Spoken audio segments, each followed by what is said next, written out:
பிரியமான தேவனுடைய பிள்ளைகளை கீ ஆஃப் ஹெவன் சேனலுக்கு உங்களை அன்புடன் வரவேற்கிறேன். பிரியமானவர்களே, இன்றைய இறை வார்த்தைகளாகிய எசாயா நூலில் இருந்து அதிகாரம் 40 இறை வார்த்தைகள் 1-11 வரையிலும், மத்தேயு எழுதிய தூய நற்செய்தியிலிருந்து வாசகம் அதிகாரம் 18 இறை வார்த்தைகள் 12-14 வரையிலும் உள்ள இறை வார்த்தைகளை சற்று நேரம் வாசித்து தியானிக்கலாம். வாருங்கள். பிரியமான தேவனுடைய பிள்ளைகளே, இந்த இறை வார்த்தைகளை தியானிக்க 2 தலைப்புகளை தேர்ந்தெடுத்துள்ளேன். முதலாவதாக ஆறுதல் தரும் தேவனின் கிருபை.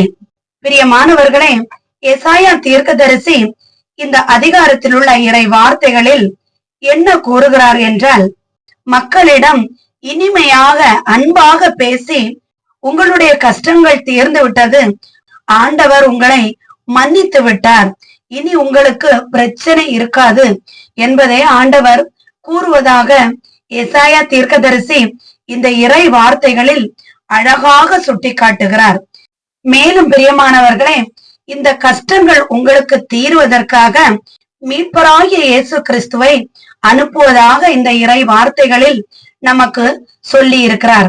குரல் ஒலி ஒன்று முழங்குகிறது, ஆண்டவருக்காக வழியை ஆயத்தம் பண்ணுங்கள், அவருக்காக பாதையை செவ்வை பண்ணுங்கள் என முழங்குகிற ஒலி உங்களுக்கு கேட்கிறதா என ஆண்டவர் கேட்பதாக இருக்கிறது. பிரியமானவர்களே, இந்த வார்த்தை நமது ஞானஸ்நான யோவானை குறித்தே சொல்லப்பட்டுள்ளது. பிரியமானவர்களே, பின்னும் எசாயா தீர்க்கதரிசி இதில் நமக்கு மிகவும் அழகாக சொல்வது என்னவென்றால், ஆண்டவர் படைத்த மக்களாகிய நாம் புல்லை போன்றவர்கள், நம்முடைய மேன்மையாகிய பெருமை அனைத்தும் வயல்வெளி பூவை போன்றது, அதனால் ஆண்டவருடைய ஆவி இறங்கி வரும்போது புல் உலர்ந்து பூவும் பதங்கி போகும் என தீர்க்கதரிசியாகிய எசேயா நமக்கு அழகாக வலியுறுத்தி காட்டுகிறார். ஆண்டவரே மேய்ப்பன், நாம் அஞ்சாது வாழ வேண்டும் என்றும், ஆண்டவர் நல்ல நிலத்தில் நம்மை மேய்ப்பார் என்றும் அழகாக நமக்கு எடுத்து காட்டுகிறார்.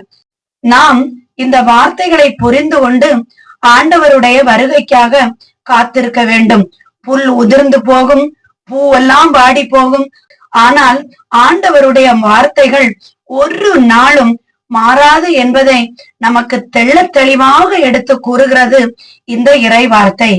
வாசித்து பாருங்கள். சங்கீதம் அதிகாரம் 34 இறை வார்த்தை 18.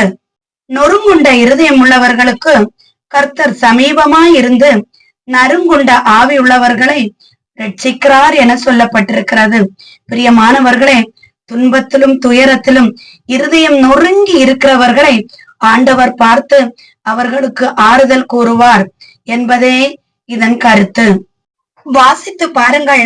2 கொரிந்தியர் அதிகாரம் 1 இறை வார்த்தைகள் 3-4. பிரியமானவர்களே, இந்த இறை வார்த்தைகளில் ஆண்டவராகிய இயேசு கிறிஸ்துவும் பிதாவாகிய தேவனும் எல்லா விதத்திலும் நமக்கு ஆறுதலாக இருப்பார்கள் என்பதை சொல்லப்பட்டுள்ளது. நமக்கு ஆறுதல் தரக்கூடிய ஒரே ஒரு தெய்வம் நம்முடைய ஆண்டவராகிய இயேசு கிறிஸ்துவாக இருக்கிறார். நமக்கு ஆண்டவராகிய இயேசு கிறிஸ்து தருகிற அந்த ஆறுதலை பிறர் உபத்திரப்படும் போது நாமும் அவர்களுக்கு ஆறுதலாய் இருக்க நமக்கு சகல விதத்திலையும் ஆண்டவர் உதவி உள்ளவராய் இருக்கிறார் என்பது இந்த இறை வார்த்தைகளில் உங்களுக்கு புரிந்திருக்கும் என நான் நம்புகிறேன். பிரியமானவர்களே, இரண்டாவதாக நாம் பார்க்க போவது தொலைந்து போனதை தேடும் தேவனின் கிருபை.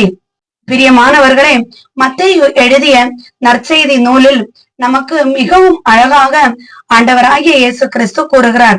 தம்முடைய சீடர்களை பார்த்து, வழி தவறி போன ஒரு ஆடையே நான் கண்டுபிடிக்க வந்தேன் என அழகாக சொல்கிறார். 99 ஆடுகள் நம்மிடம் இருந்தாலும் அந்த வழி தப்பி சென்ற ஒரு ஆட்டை தான் இரவும் பகலும் நாம் தேடுவோம். அதுபோலதான் பாவிகளாய் இருக்கிற மக்களை தேர்ந்தெடுத்து ஆண்டவருடைய ராஜ்யத்தின் பிள்ளைகளாக மாற்றுவதற்கு மனுஷகுமாரன் வந்திருக்கிறார் என அழகாக சொல்லுகிறார். இந்த சிறியருள், அதாவது பாவிகளாகிய, தவறு செய்து வாழ்ந்து கொண்டிருக்கிறவர்களாகிய நம்முள் ஒருவர் கூட நெறி தவறி போகக்கூடாது. அதாவது தவறான வழிகளில் போகக்கூடாது. இது ஆண்டவருக்கு விருப்பம் கிடையாது. ஆண்டவராகிய பிதாவுக்கு விருப்பம் அனைவரும் திருந்தி நல்லுள்ளம் கொண்டவர்களாக வாழ்வது என்பது ஆண்டவராகிய இயேசு கிறிஸ்து நமக்கு சொல்கிறார். பிரியமானவர்களே, வாசித்து பாருங்கள். எசேக்கியேல் அதிகாரம் 34 இறை வார்த்தைகள் 11 13 வரை. ஆண்டவராகிய தேவன் சொல்கிறார், நானே என் ஆடுகளை விசாரித்து அவைகளை தேடி பார்ப்பேன். ஒரு மேய்ப்பன் தன்னுடைய ஆடுகள் சிதறுண்டு போனால் அந்த ஆடுகளை தேடி போவாரே தவிர, ஐயோ மழை வருகிறது, மப்பு மந்தாருமான இருக்கிறது, நாம் வீட்டுக்கு போய்விடுவோம் என ஒருபோதும் நினைக்க மாட்டார். அதுபோலதான் வழி தவறி போன நம்மை தேடி கண்டுபிடிக்கவே ஆண்டவர் வந்தார் என்பதை அழகாக சொல்லப்பட்டுள்ளது. தேவன் அக்கறையும் அன்பும் கொண்ட தேவன். துன்பப்படுகிறவர்களை பார்த்து கொண்டு இருக்க மாட்டார். அந்த நேரத்தில் ஆறுதல் தருகிற நல்ல மேய்ப்பனாய் இருக்கிறார். வாசித்து பாருங்கள். லூக்கா அதிகாரம் 19 இறை வார்த்தை 10. இழந்து போனதை தேடவும் ரட்சிக்கவுமே மனுஷகுமாரன் வந்திருக்கிறார். பிரியமானவர்களே, இந்த வார்த்தையில் சொல்லக்கூடியது சக்கேயுவின் கதை. பிரியமானவர்களே, சக்கேயு எப்படிப்பட்ட பாவியாகிய மனுஷனாக இருந்தான் என்பதை நமக்கு தெரியும். ஆண்டவர் சக்கேயுவை தேர்ந்தெடுத்து, சக்கேயுவே, இன்று உன் வீட்டில் நான் சாப்பிட வேண்டும் என சொல்கிறார். பாவியாகி அந்த மனுஷனுடைய வீட்டில் எப்படி இவர் சாப்பிட முடியும் என மற்றவர்கள் ஆண்டவரை முறுமுறுக்கும் போது கூட ஆண்டவர் அதை பொருட்படுத்தவே இல்லை. பிரியமானவர்களே, ஆண்டவர் ஒருவரை ரட்சிக்க வேண்டும் என நினைத்து விட்டால் அது யாராலையும் தடைபடாது. அது சக்கேயுவா இருக்கட்டும், நம்மளாக இருக்கட்டும், பாவியாகிய நம்மை மீட்டு ரட்சிக்கவே மறுபடியும் ஆண்டவராகிய தேவன் வரவிருக்கிறார். பிரியமானவர்களே, ஏசாயா அதிகாரம் 40 1-11 வரையிலும், மத்தேயு 18 அதிகாரம் 12-14 வரையும் நாம் பார்க்கும்போது அவ்வளவு அழகாக நம்மை நன்றாக செதுக்கி நம்மை ஆண்டவருடைய பிள்ளைகளாக வாழ அழைக்கிறார். நம் வாழ்க்கையில் தவறுகள், பிரச்சனைகள் வருவது சகஜம்தான். ஆனால் அந்த இடத்திலிருந்து நாம் சோர்வடையும் போது ஆண்டவருடைய கிருபை நம்மை தேற்றுகிறது. நம்மை அழகாக ஆண்டவர் மீட்டெடுப்பார், மீட்டெடுத்து கொண்டிருக்கிறார். பிரியமான தேவனுடைய பிள்ளைகளே, யோவான் 3:16 பாருங்கள். இந்த உலகத்தில் உள்ள ஒருவனும் கெட்டு போகாதபடி நித்திய ஜீவனை அடையும்படிக்கு ஆண்டவர் தமது மகனை நமக்காக அனுப்பினார்.